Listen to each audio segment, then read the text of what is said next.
customers. Now, my little security guy radio brain is not quite technically savvy as it should be, so let's get into a deep dive and specifically what you're accomplishing in your sector there. So what we are accomplishing is we'll provide a standard operating system free of charge to all of the camera vendors. We are working with many different camera vendors.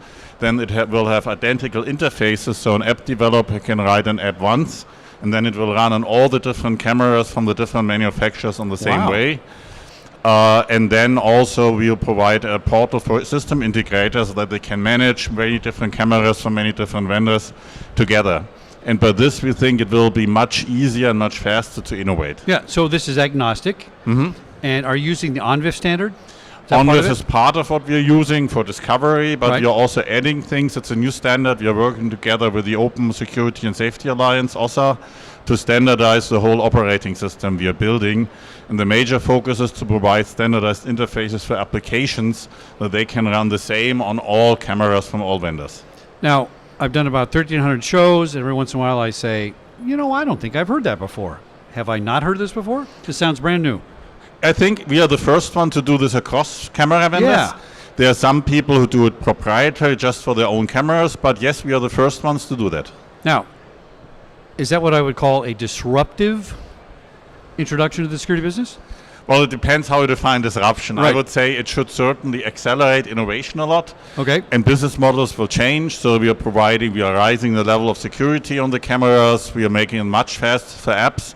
So I think it will revolutionize the way how things are going. It does not necessarily need to disrupt the business of the companies, but it will increase and add a lot of new business. So back in the day, I had 400 cameras at Disney and 200 cameras at Fox, and I had no use for cameras because I had to put a guard on it. The guard could only watch an hour for their eyes rope in their head.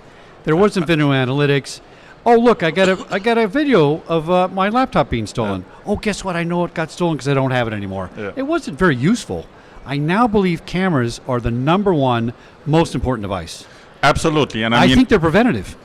Absolutely. And I think if you think about it, everybody's talking about IoT and how all the things get more intelligent. And I think to be more intelligent, things also need to have senses. And like human seeing is the most important sense you can have to understand what's happening around you. And for this, we are really enabling cameras to do more than video streaming, because you can see someone sitting in front of a video camera after an hour. You can shoot someone, and most people will not realize that just happened. And now they can really focus on the important stuff that's happening. Now, remember the show Person of Interest? Where the cameras, the computers saw everything, did everything? We're really almost there, aren't we? We're very close to that. We have to be very careful to balance also privacy. And I think that's one of the beautiful things if you do it on the edge, because there can be more and more camera where you don't even stream the video, but you have the intelligence on the edge. And only if something strange happens, someone pulls a gun, someone, there's a baggage lost and so on, then you can go and back and look at the video what really happened. But you can address a lot of privacy concern by not even streaming the video, but doing all of the intelligence on the edge. So here's the challenge. We have GDPR in Europe, which is kind of the privacy rules for Europe. I like a lot of them. I would rather people don't know how many pizzas I like here in America on Facebook, but that's where we are here, right? So I would like to see some of that come to America. How is what you're doing going to affect you in Europe and Germany, per se, who has, by the way, very restrictive privacy laws about things? If I take your picture in public, it's in public. If I use it for something else, that becomes private. But first I have to identify you. And to identify you, I have to do what? I have to create a database. And now I got a database that I'm not supposed to have in the first place. This is a tricky cycle here. Yes. And then I think we are enabling innovation. So there could be apps that use that adhere to the stricter laws in Europe. There could be apps that don't do this, but then they would have to be classified that they can only be sold in certain countries. On the other hand, I think we are enabling that there's less need.